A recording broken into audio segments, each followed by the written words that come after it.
दुनिया के सबसे कठिन एग्ज़ाम में एक एग्ज़ाम है आपका यूपीएससी का। मैं सिविल सर्विस एग्ज़ाम की बात कर रहा हूँ, जिसके द्वारा चयन होता है। तो आप देखते हैं कि आईएएस बनते हैं, आईपीएस बनते हैं, आईएफएस बनते हैं। तो 2023 का यूपीएससी का रिजल्ट आ चुका है और आप देखते हैं कि जो आदित्य श्रीवास्तव हैं, इन्होंने पहली रैंक हासिल की है। तो इसी रिजल्ट के बारे में हम लोग जानने वाले हैं। और आप सभी जानते हैं कि हर साल सिविल सर्विस एग्जाम होता है और ये करवाता कौन है? संघ लोक सेवा आयोग करवाता है। और आदित्य श्रीवास्तव को आप लोग अपनी स्क्रीन पर भी देख रहे होंगे। तो भारतीय प्रशासनिक सेवा आईएएस, भारतीय विदेश सेवा आईएफएस और भारतीय पुलिस सेवा यानी कि आईपीएस के अधिकारियों का चयन करने के लिए यूपीएससी हर वर्ष 3 चरणों में प्रारंभिक, मुख्य परीक्षा और साक्षात्कार यानी कि इंटरव्यू सिविल सेवा परीक्षा आयोजित करती है 3 चरणों में। और यूपीएससी सिविल सेवा 2023 के परिणाम घोषित हो गए हैं। सिविल सेवा परीक्षा 2023 में 1016 कितने 1016 अभ्यर्थी उत्तीर्ण हुए हैं।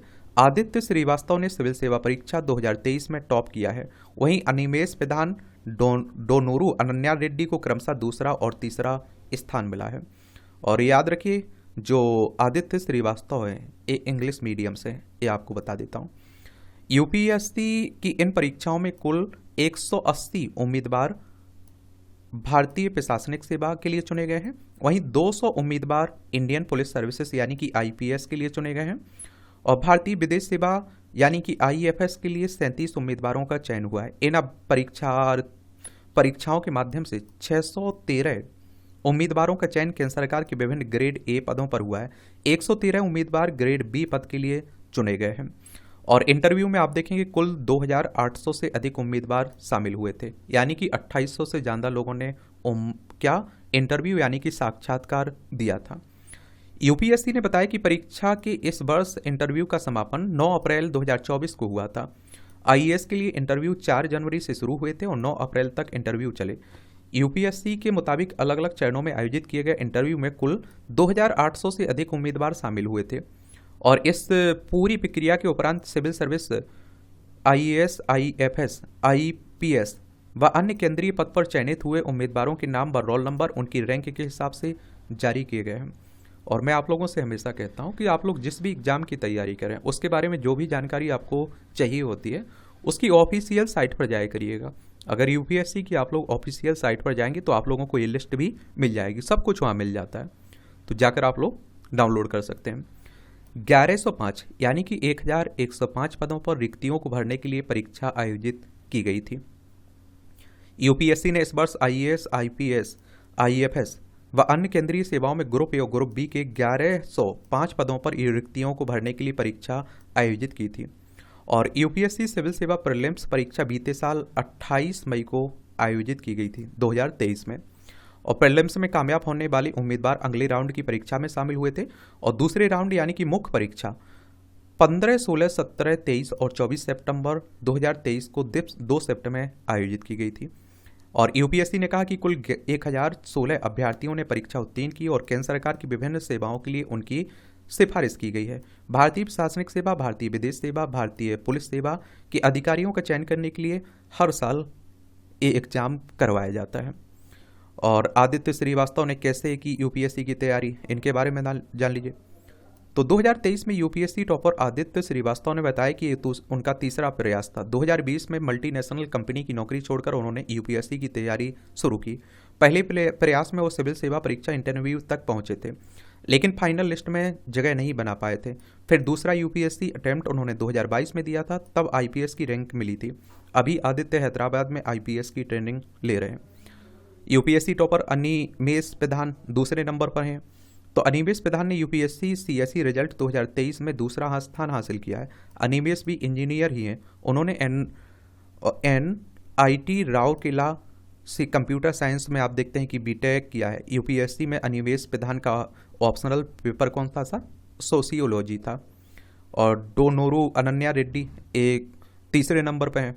तो आप देखिए, अनन्या ने दिल्ली यूनिवर्सिटी से की छात्रा रही हैं, डीयू से इन्होंने पढ़ाई की हुई है। अब आप देखिए टॉप 20 के नाम देख लीजिए आप लोग। आदित्य श्रीवास्तव पहले पर हैं, अनिमेष प्रधान, फिर अनन्या रेड्डी, पीके सिद्धार्थ राम कुमार, रोहानी कुमारी, सृष्टि दवास, अनमोल राठौड़, आशीष कुमार, नौसीन खान, ऐश्वर्य माँ प्रजापति, कुश मोटवानी, अनिकेत सांडिल, मेधा आनंद, सौर अरोड़ा, कुणाल रस्तोगी, अयान जैन, स्वाति शर्मा, वर्दा खान, शिवम कुमार, आकाश वर्मा। तो इस तरह से आप देखें कि ये कहानी है यूपीएससी के रिजल्ट की। और आप लोग भी तैयारी कर रहे हैं तो ईमानदारी से तैयारी करिए। और मैं आप लोगों से बार बार कह रहा हूँ, जो एजुकेशन सर्कल प्लेटफॉर्म है ना, वहाँ हम लोगों ने इस पर विस्तार से चर्चाएं भी की हुई हैं। अगर मैं इतना कह सकता हूँ कि अगर आप लोग यूपीएससी के बारे में कुछ भी नहीं जानते हैं ना, तो वहाँ जाकर आप लोग क्लासों को देखिए, आपके हर सवाल का जो आप लोग सोच सकते हैं उन सब का जवाब वहाँ बहुत ही आसान शब्दों में दिया गया है। देखिए, आप लोग यूपीएससी की तैयारी करना चाह रहे हैं और या किसी और एग्ज़ाम की, तो उसका पैटर्न, पुराने क्वेश्चंस पेपर और सिलेबस उठाइए, उसे उन्हें ध्यान से पढ़िए, उनका विश्लेषण करिए, एक रोड मैप आपको मिल जाता है। फिर आप लोग एनसीईआरटी किताबें पढ़ना शुरू कर दीजिए और 2 से 3 बार एनसीईआरटी किताबें पढ़िए कम से कम। और देखिए, एनसीईआरटी किताबें पढ़ने का एक तरीका होना चाहिए। कक्षा 6वीं से 12वीं तक की एनसीईआरटी किताबें आपको पढ़नी है। और पहले कोई भी सब्जेक्ट उठाइए, इतिहास सब्जेक्ट उठाइए, कक्षा 6वीं से लेकर 12वीं तक खत्म करिए। क्योंकि आप देखिए, कक्षा 6वीं की पढ़ेंगे, 7वीं की पढ़ेंगे, फिर 8वीं की पढ़ेंगे, तो इस तरह से आप लिंक बना रहेगा और आप लोग बेहतर तरीके से समझ पाएंगे। जब भी कोई किताब उठाते हैं, पढ़ते हैं, तो पहले आप लोग बड़े ध्यानपूर्वक पहली बार उसे रीड किया करिएगा। एक एक लाइन को, एक एक शब्द को, एक एक पैराग्राफ, पेज को पढ़ते हुए आपको निकल जाना है। पहली बार में नोट्स नहीं बनाना है आपको।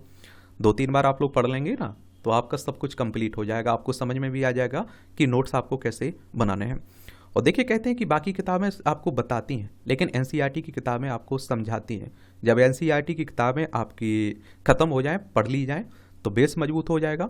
फिर आप लोगों को क्या करना है, स्पेशल किताबें जो रहती हैं उन्हें आप लोगों को बार बार पढ़ना है, रिवीजन करते रहना है, अपने नोट्स बना लेना है, न्यूज़पेपर पढ़ते रहना है आप लोगों को।